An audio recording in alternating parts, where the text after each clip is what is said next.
정말 끔찍한 일이 벌어지고 말았습니다. 20년 동안 쌓아온 제 꿈이 한순간에 무너질 줄은 몰랐습니다. 그리고 그 원인이 한국인들이라고 생각했을 때 제 마음은 분노와 좌절로 가득 찼죠. 바르셀로나 중심에 있는 작은 레스토랑, 카사 델 솔. 그곳은 제 인생을 걸고 만든 공간이었습니다. 하지만 어느 순간부터 문제가 생기기 시작했죠. 무례한 손님들, 사라지는 은수저, 얼룩진 테이블보. 그리고 그 문제를 일으키는 건 항상 같은 사람들이었습니다. 한국인 관광객들. 저는 그들에 대해 참을 수 없는 분노를 느꼈습니다. 왜 이렇게 무례할까? 라는 생각만 가득했죠. 그런데 제 딸은 제게 말했습니다. 엄마, 그건 엄마가 직접 가서 확인해 봐야 할 문제예요. 그렇게 한국으로 떠난 2주. 그 시간은 제 인생을 완전히 뒤바꿔 놓았습니다. 제가 본 것, 느낀 것, 배운 것. 그 이야기를 지금부터 들려드리겠습니다. 제가 사랑하는 바르셀로나 중심에 있는 레스토랑, 카사델 솔의 문에 영업 종료하는 표지판을 걸면서 제 손이 떨렸어요. 발목에 통증이 쑤셨지만 마음의 아픔은 더 컸어요. 20년 동안 쌓아온 꿈이었는데 지금 이게 뭐람. 저는 가장 가까운 의자까지 절뚝거리며 가서 털썩 주저앉았어요. 그리고 제 아름다운 식당 내부를 둘러봤죠. 매일 아침마다 정성스럽게 다림질했던 새하얀 테이블보는 이제 기름 묻은 손자국으로 얼룩져 있었고, 할머니께서 물려주셨던 앤티크 은수저는 오늘만 해도 3개나 사라졌어요. 화장실은요. 눈을 질끈 감고 아까 발견한 참사를 잊으려고 했어요. 이제는 진짜 그만해야 해. 제가 중얼거리면서 희끗희끗해진 머리카락 사이로 손을 쓸어넘겼어요. 제 이름은 클라라라 오르테가예요. 6개월 전까지만 해도 저는 제 꿈을 살아가고 있었어요. 카사델 솔은 단순한 레스토랑이 아니었어요. 제 인생의 작품이었죠. 매일 아침 해 뜨기 전에 가게에 도착해서 신선한 재료들을 확인하고 유리잔을 반짝거릴 때까지 닦고 그날 쓸 소스를 준비했어요. 이런 꼼꼼함 덕분에 저희 가게는 음식 잡지와 여행 가이드에서 인정받았어요. 그런데 그 인정이 국제 관광객들을 끌어들이기 시작했고, 그러면서 문제가 생겼어요. 처음엔 사소했어요. 여기저기 사라지는 냅킨 몇 장이나 깨진 유리잔 정도였죠. 저는 그저 좋은 손님들, 저희 음식을 즐기고 공간을 소중히 여겨주는 분들께 집중하려고 했어요. 하지만 문제는 점점 심각해졌어요. 오늘은 정말 한계를 넘었어요. 점심시간에 바쁜 와중에 화장실 쪽에서 고함 소리가 들렸어요. 가보니 어떤 사람들이 화장실 칸막이 문을 뜯으려고 하고 있었어요. 사진을 더 잘 찍기 위해서라면서요. 그들을 막으려고 급히 가다가 젖은 바닥에 미끄러져 크게 넘어졌어요. 발목에서 나는 뚝 하는 소리가 이게 단순한 삐끗이 아니라는 걸 알려줬죠. 이제 텅 빈 식당에 혼자 앉아 있으니 화가 치밀어 올랐어요. 이런 일들의 공통점은 항상 같은 사람들이라는 생각이 들었어요. 문제를 일으킨 사람들은 항상 한국인 관광객으로 보였거든요. 적어도 제가 보기엔 그랬어요. 큰 무리를 지어서 와서는 시끄럽게 자기들 언어로 떠들고 모든 걸 사진으로 찍어대고요. 제 머릿속에서는 그들이 모든 문제의 근원처럼 느껴졌어요. 그때 문 위쪽에 달린 종이 울렸고 딸 노라가 걱정스러운 얼굴로 들어왔어요. 그녀는 다급히 달려와서는 제 부은 발목을 보고 눈을 동그랗게 떴어요. 엄마, 무슨 일이에요?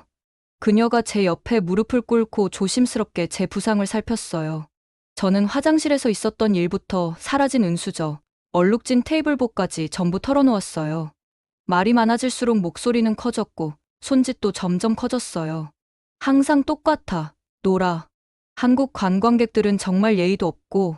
그만하세요. 노라의 목소리가 단호했어요. 그녀는 일어나더니 팔짱을 끼고 제게 엄마가 예전에 저를 꾸짖을 때 짓던 바로 그 표정을 지었어요. 엄마가 틀렸어요. 정말 틀렸어요. 내가 뭘 안다고 그래? 제가 따지듯 물었어요. 노라는 핸드폰을 꺼내서 그녀가 교환학생으로 한국에 있었을 때 찍은 사진들을 보여줬어요. 엄마, 기억 안 나세요? 저 한국 가봤잖아요. 제가 가본 곳 중에서 가장 질서 있고 깨끗하고 예의 바른 곳이었어요. 거기 사람들이 엄마가 말하는 그런 행동을 할 리가 없어요. 저는 비웃었지만 노라는 멈추지 않았어요. 엄마는 지금 선입견을 가지고 계세요. 단 몇 사람의 행동으로 전체 나라를 탓하고 계신 거라고요. 이건 엄마답지 않아요. 속으로는 그녀가 옳다는 걸 알았어요. 제가 노라에게 늘 사람을 잘 알지도 못하면서 판단하지 말라고 가르쳤던 거 생각나세요? 하지만 자존심과 답답함 때문에 그걸 인정할 수가 없었어요. 그렇게 확신하시겠다면 노라가 단호한 눈빛을 보이며 말했어요. 엄마, 저랑 같이 한국 가요. 직접 보고 확인하세요. 엄마도 이제 좀 쉬어야 하잖아요. 그 시간을 이렇게 쓰는 게 어떨까요? 절대 안 돼. 제가 단호하게 말했어요. 지금 이 상황에서 내가 식당을 비우라고? 미겔이 가게를 맡아도 괜찮아요. 그녀가 제 믿음직한 수셰프를 언급하며 반박했어요. 그 사람 준비 충분히 됐어요. 게다가 지금은 비수기잖아요. 더 반박하려고 입을 열었지만 노라의 표정에서 뭔가가 저를 멈추게 했어요. 그 순간 그녀는 너무나도 엄마를 닮아 있었어요. 똑같이 고집스러운 턱선과 옳다고 믿는 걸 끝까지 밀고 나가는 그 표정이요. 좋아. 제가 결국 내뱉었어요. 사실 논쟁을 끝내고 싶어서 그런 거였죠. 하지만 딱 2주 만이야. 노라는 승리한 듯 환하게 웃었어요. 완벽해요. 오늘 밤에 표 예매할게요. 노라는 제게 부축해주고 병원에 데려가려고 택시를 부르면서도 저는 계속해서 뭔가 큰 실수를 하고 있는 기분을 지울 수가 없었어요. 어떻게 한국에 간다고 해서 제가 직접 본 것들이 바뀔 수 있겠어요? 하지만 저는 알지 못했죠. 이 여행이 제가 알고 있다고 생각했던 모든 것을 뒤흔들게 될 거라는 거요.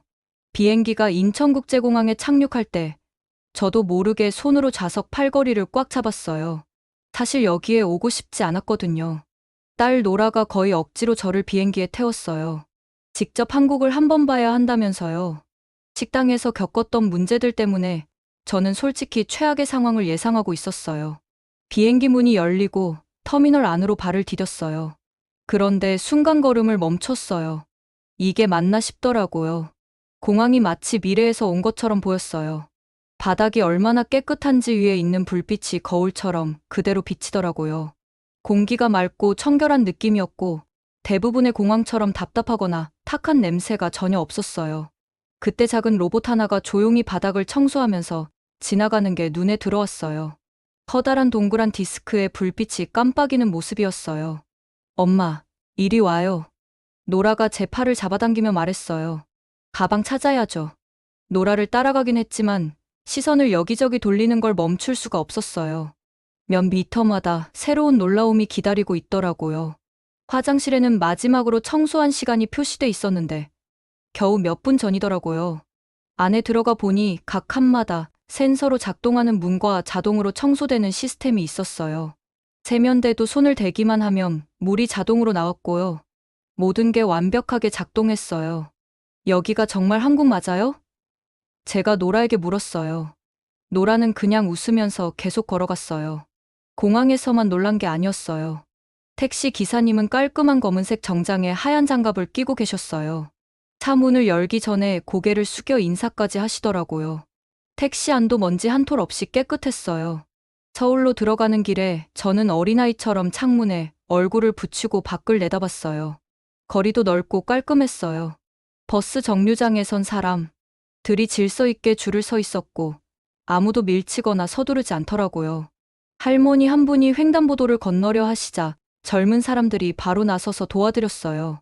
서로 아는 사이도 아닌데 그냥 자연스럽게 그렇게 하더라고요. 시장을 몇 군데 지나갈 때는 약간 어수선한 풍경을 기대했어요. 그런데 제 예상과 다르게 모든 게 정돈돼 있었어요. 상인들이 과일과 채소를 완벽한 패턴으로 진열해 놓고 있었고요. 심지어 길거리 음식 카트도 정돈돼 보였어요. 일하시는 분들은 깨끗한 앞치마에 마스크까지 쓰고 요리를 하고 계셨어요. 저희가 묵을 호텔은 명동이라는 번화가에 있었어요. 거리는 사람들로 북적였지만 모두가 마치 잘 맞춰진 춤처럼 부드럽게 움직이고 있었어요. 누군가 실수로 다른 사람과 부딪히면 바로 멈춰서 깊이 고개를 숙이며 사과했어요. 호텔 앞에서는 고등학생 몇 명이 지나가고 있었어요. 단정한 교복에 무거워 보이는 가방을 맨 채로요. 저희가 짐을 들고 있는 걸 보더니 그 학생들은 자연스럽게 길을 비켜줬어요. 한 학생은 심지어 문까지 열어줬어요. 호텔 로비에 들어섰을 때는 숨이 멎을 것 같았어요. 바닥은 반짝이는 대리석으로 되어 있었고 천장에는 거대한 크리스털 샹들리에가 걸려 있었어요. 직원들은 줄을 서서 저희에게 인사하며 고개를 숙였고요. 체크인 과정도 빠르고 효율적이었고 직원들은 모두 완벽한 영어를 구사했어요. 객실 안에서 침대에 앉아 있는데 머리가 혼란스러웠어요. 제가 알고 있던 한국과 지금 눈앞에 보이는 한국이 완전히 다른 세상 같았거든요. 피곤해요? 노라가 짐을 풀면서 물었어요.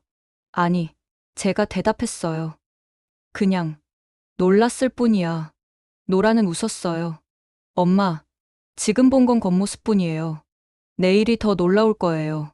저는 침대에 누워서 오늘 본 것들을 떠올렸어요.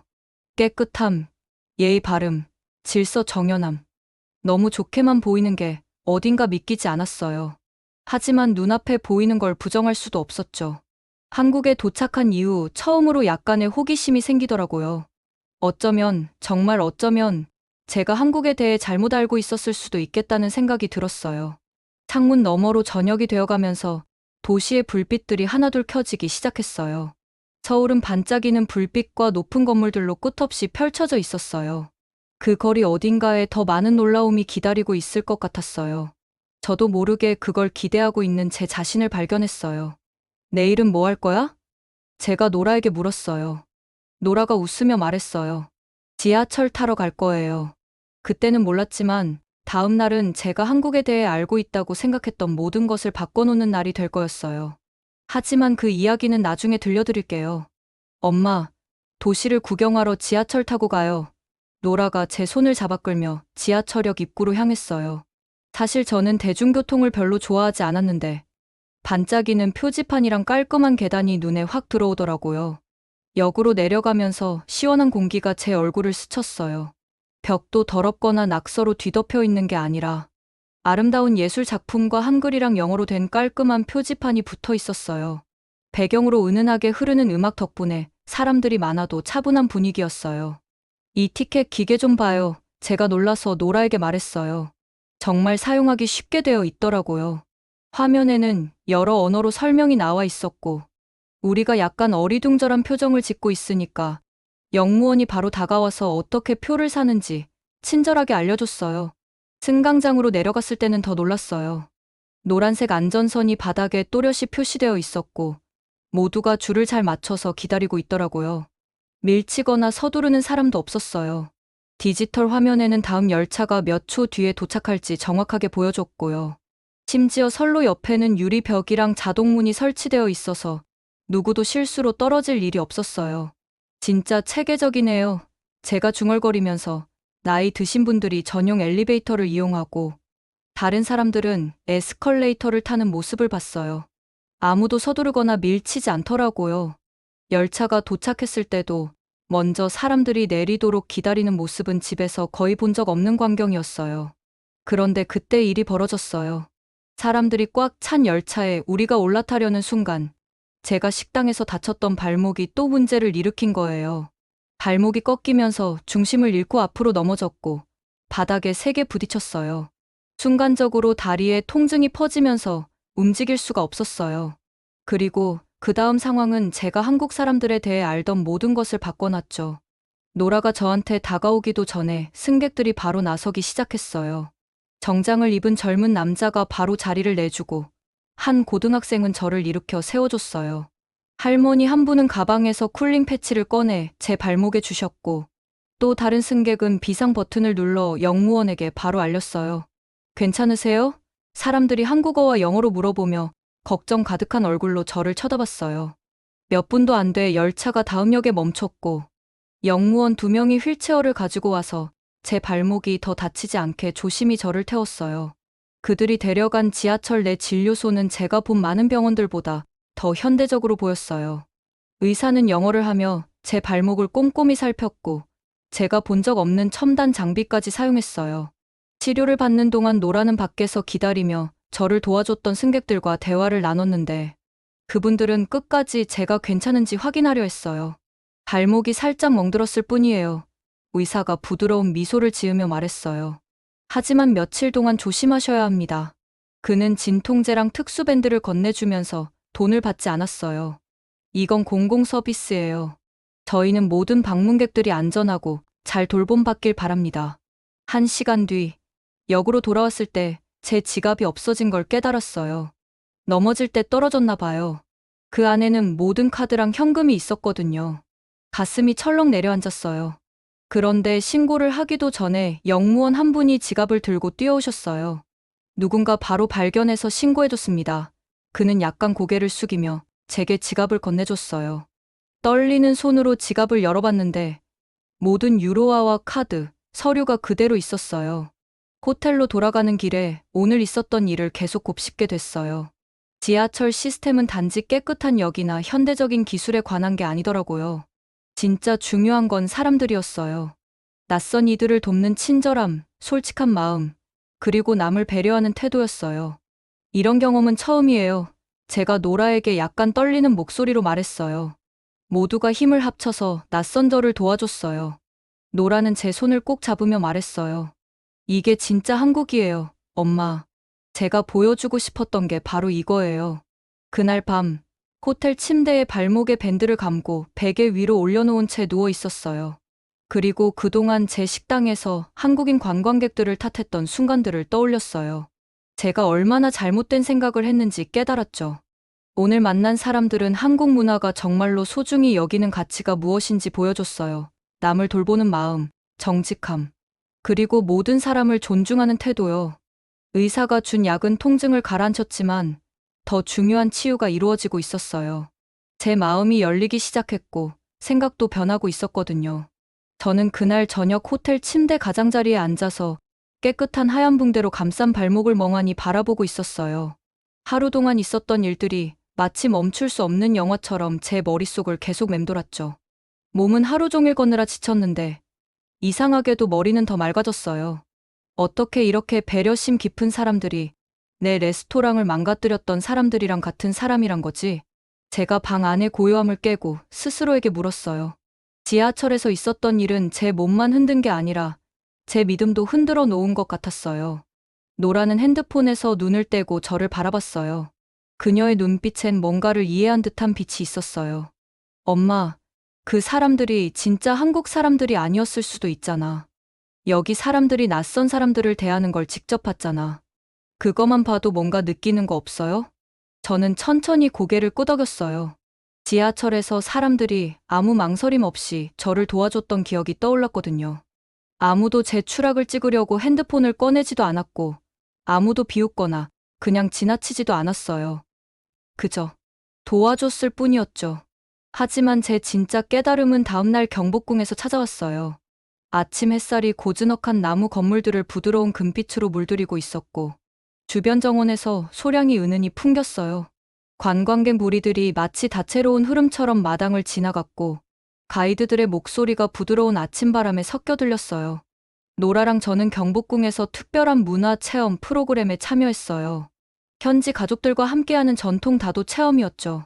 신발을 벗고 반질반질 윤이 나는 나무 바닥에 앉았어요. 방은 섬세한 꽃과 새가 그려진 종이로 만든 병풍으로 둘러싸여 있었어요. 우리의 다도 선생님인 김 씨 부인은 파란색과 흰색이 어우러진 아름다운 한복을 입고 계셨어요. 그녀는 마치 춤을 추는 듯한 동작으로 말차를 준비했어요. 모든 동작에는 의미가 담겨 있어요. 그녀는 부드럽고도 자신감 있는 영어로 설명하셨어요. 차를 만들 때는 차를 존중하고 손님을 존중하며 전통을 존중하는 마음을 담아요. 저는 그녀가 대나무 거품기로 밝은 초록빛 가루를 뜨거운 물과 섞는 모습을 넋을 잃고 지켜봤어요. 조용한 거품 소리가 방 안에 가득 찼고 심지어 아이들도 가만히 앉아 그녀의 섬세한 동작을 뚫어져라 바라봤어요. 김 씨 부인은 우리에게 두 손으로 찻잔을 어떻게 잡는지, 마시기 전에 찻잔을 3번 돌리는 방법, 그리고 각 찻잔의 고유한 무늬를 감상하는 법을 가르쳐 주셨어요. 이 찻잔들은 사람과 같아요. 하나하나 다르고 각각 특별하죠. 제 옆에 앉아있던 7살쯤 되어 보이는 남자아이가 찻잔을 제대로 잡으려고 애쓰다가 그만 차를 제 셔츠 위로 쏟아버렸어요. 뜨거운 액체가 제 가슴에 번지는데 제가 반응하기도 전에 그 아이가 울음을 터뜨렸어요. 그 아이의 엄마는 즉시 고개를 거의 바닥에 닿을 정도로 깊이 숙이며 연신 죄송합니다라고 말했어요. 그녀는 가방에서 깨끗한 하얀 손수건을 꺼내 두 손으로 저에게 건네며 진심 어린 걱정이 담긴 표정을 지었어요. 제 레스토랑에서도 이런 일은 종종 일어났었지만 이번에는 뭔가 다르게 느껴졌어요. 아이 엄마의 진심 어린 사과, 아이의 솔직한 눈물, 그리고 방 안에 있던 사람들이 모두 저를 걱정하며 멈춰 서 있던 그 모습들. 단순한 예의를 넘어서 무언가 깊은 걸 말해주는 것 같았어요. 완벽함과 존중, 제가 제 셔츠를 닦으면서 속삭였어요. 이 단어들이 입안에서 딱 맞는 느낌이 들었어요. 저는 한국의 혼란과 무례함을 기대하며 왔는데 대신 세심함과 사람을 존중하는 문화를 발견했거든요. 그 그룹 안에 있던 한 노신사가 제 젖은 셔츠를 보고 자신의 재킷을 저에게 내밀었어요. 또 다른 참가자는 자신의 물티슈를 건네줬고요. 김 씨 부인은 제게 새 차를 가져다 주며 예전과 똑같은 우아한 태도로 건네셨어요. 여전히 훌쩍거리고 있던 어린아이는 웃는 얼굴 그림을 그려 제게 사과의 의미로 주었어요. 우리는 다도를 계속 진행했고 저는 제 안에서 뭔가가 바뀌고 있다는 걸 느꼈어요. 김 씨 부인이 행주를 접는 정확한 방식, 서로의 편안함을 세심히 신경 쓰는 사람들, 그리고 전통과 공유된 공간을 존중하며 만들어지는 이 평화로운 분위기. 이 모든 것이 제가 과거에 제 레스토랑을 바라보던 방식과 비슷하다는 생각이 들었어요. 언제부터 제가 아름다운 경험을 만들어내는 일에 자부심을 잃었을까요? 언제부터 손님을 손님으로 보기보다 적으로 보기 시작했을까요? 이 방 안에서 다도를 통해 인내와 존중을 가르치는 가족들을 보며 저는 제 성급한 판단들이 부끄러워졌어요. 나중에 경복궁 정원을 거닐던 중에 노라가 제 손을 꼭 잡으며 말했어요. 엄마, 오늘 좀 조용하신 것 같아요. 무슨 생각하세요? 저는 재활용 쓰레기를 각 분류에 맞게 정리하고 있던 초등학생들 무리를 바라보며 멈춰섰어요. 내가 얼마나 잘못 생각했는지, 그리고 아직 배울 게 얼마나 많은지 생각 중이야. 솔직하게 대답했어요. 그날 아침, 저는 일찍 일어났어요. 노라가 말했던 진짜 한국의 모습을 경험하고 싶어서였죠. 고급 레스토랑이나 현대적인 지하철역도 인상적이긴 했지만 저는 평범한 사람들이 일상을 보내는 곳을 보고 싶었어요. 시장에 데려가 줘요. 아침을 먹으면서 노라에게 말했어요. 관광객들이 가는 시장 말고 현지 사람들이 장보고 밥 먹는 그런 시장요. 노라는 눈빛이 반짝였어요. 딱 좋은 데가 있어요. 광장시장이요. 한국에서 제일 오래되고 큰 전통시장 중 하나예요. 광장시장에 들어서자마자 모든 감각이 살아나는 느낌이었어요. 좁은 통로는 활기가 넘쳤고 상인들이 손님을 부르는 소리가 여기저기서 들렸어요. 커다란 솥에서는 김이 피어오르고 고기를 굽는 냄새가 공기를 가득 채우고 있었어요. 사람들이 작은 플라스틱 의자에 앉아서 음식을 나누며 이야기를 나누는 모습이 곳곳에 보였죠. 한 할머니가 제 눈에 띄었어요. 작은 가판대 뒤에 서서 커다란 빨간 소스 냄비를 접고 계셨는데 그 옆에는 떡이 끓고 있는 또 다른 냄비가 있었어요. 가게 간판에는 떡볶이라고 적혀 있었는데 제가 그걸 어떻게 발음해야 할지는 전혀 몰랐어요. 저는 떡을 가리켰고 할머니는 따뜻하게 웃으셨어요. 아무 말 없이 저에게 카운터 앞에 앉으라는 손짓을 하셨어요. 저는 잠시 망설였어요. 의자가 너무 작아 보였고 익숙하지 않은 음식을 어떻게 먹어야 할지도 몰랐거든요. 제가 머뭇거리는 걸 보신 할머니는 앞치마에 손을 닦으시더니 금속 젓가락으로 떡 하나를 집어서 소스에 찍어 한 입에 먹는 방법을 천천히 보여주셨어요.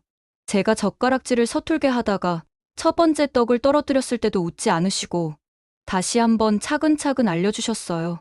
제 옆에 앉아있던 젊은 커플이 제 고생을 눈치챘는지 여자가 제 어깨를 살짝 두드리며 젓가락을 아래쪽에서 잡아야 더 잘 된다고 알려줬어요.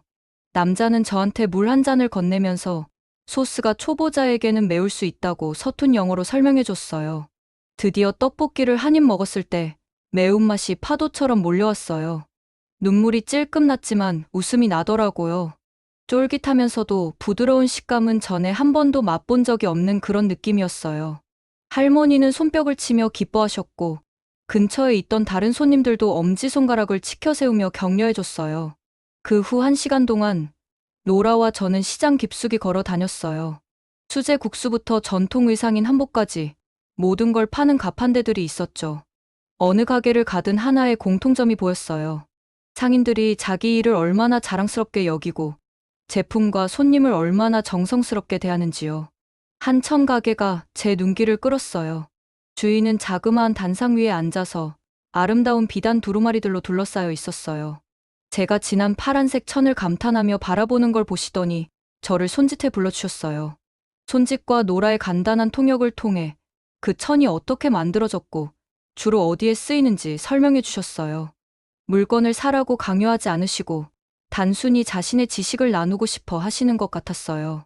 시장의 중앙쯤에서 우리는 반찬을 파는 가판대에 도착했어요. 중년의 온화한 눈매를 가진 주인이 제가 다양한 용기에 담긴 음식을 유심히 살피는 걸 보시더니 망설임 없이 모든 반찬을 맛보라고 권해주셨어요. 그리고 노라를 통해 재료를 하나하나 설명해줬어요. 제가 김치 만드는 법을 배우고 싶다고 하자 그는 몸짓과 간단한 말로 기본 과정을 알려주느라 20분이나 시간을 쓰셨어요. 시장의 천장에서 오후 햇살이 스며들 때쯤 저는 또 다른 작은 의자에 앉아서 이번에는 만두를 팔고 있는 가게를 구경하고 있었어요. 만두를 접는 상인의 빠르고도 능숙한 손놀림을 보면서 바르셀로나에 있는 제 레스토랑 생각이 났어요.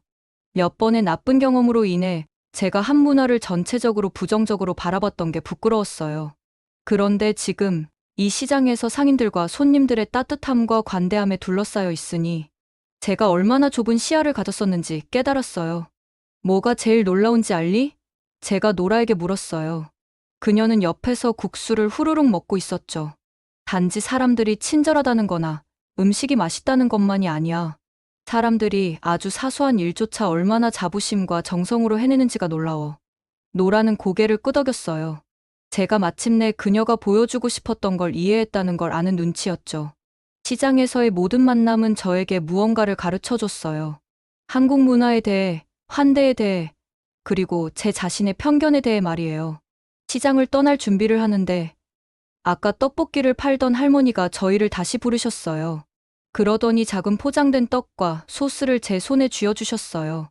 돈을 드리려 했지만 할머니는 고개를 젓고는 제 어깨를 두드리며 꼭 중요한 걸 배운 학생을 대하는 선생님 같은 표정을 지으셨어요. 그날 저녁 광장시장을 나서며 제 자신이 달라졌다는 걸 느꼈어요. 제가 오랫동안 가지고 있었던 편견들이 무너지고 그 자리를 존경과 감탄이 대신했어요. 저는 진짜 한국을 찾겠다고 왔는데 그걸 찾은 것 같았어요.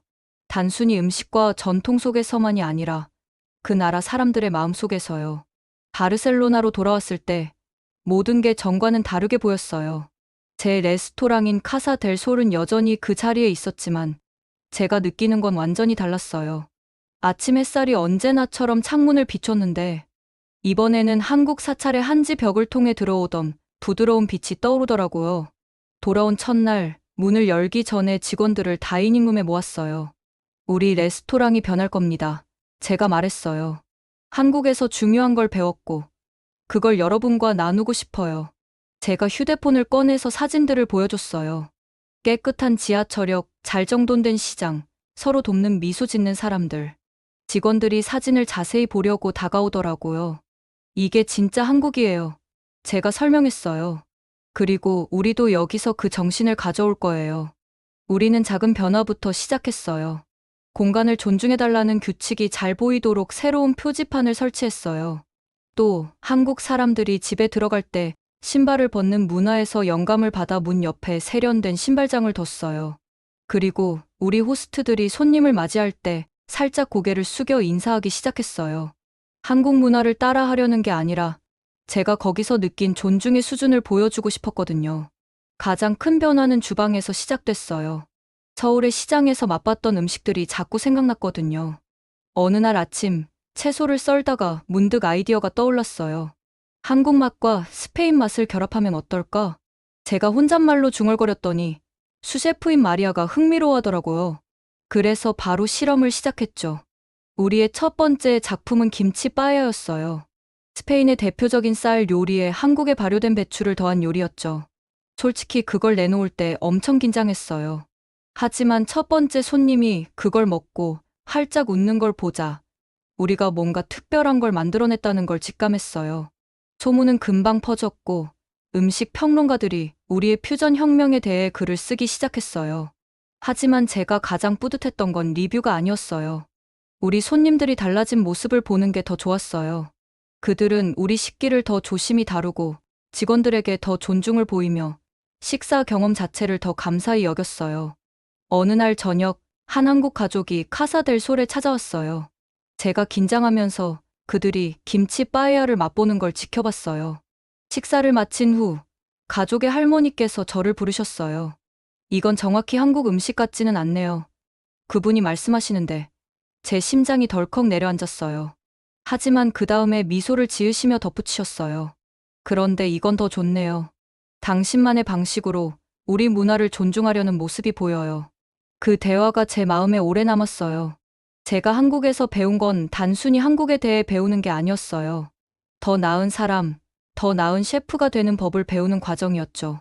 제가 가지고 있던 편견들은 마치 더러운 창문 같았고, 그게 진실을 가리는 걸 깨달았어요. 한국은 제가 그 창문을 깨끗이 닦을 수 있도록 도와줬어요. 레스토랑이 점점 더 성공하면서 더 큰 꿈을 꾸기 시작했어요. 조용한 시간마다 새로운 레스토랑에 대한 아이디어를 스케치하곤 했죠. 서울의 스페인과 한국 문화를 결합한 공간을 상상했어요. 위치를 조사하고 온라인에서 한국 레스토랑 사장님들과 이야기를 나누며 간단한 한국어 표현도 배우기 시작했어요. 한국에서 돌아온 지 6개월 후, 저는 다시 바르셀로나 공항에 서 있었어요. 이번에는 딸 노라가 저를 밀어서 떠나는 게 아니라 제가 스스로 원해서 떠나는 거였죠. 아이디어가 가득 적힌 노트와 서울에서 만날 잠재적 사업 파트너들과의 일정이 제 손에 들려 있었어요. 비행기 탑승을 기다리면서 얼마나 많은 것이 변했는지 생각했어요.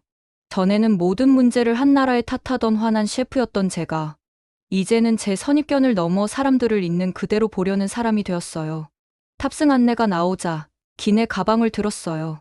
그 안에는 특별한 선물이 있었죠.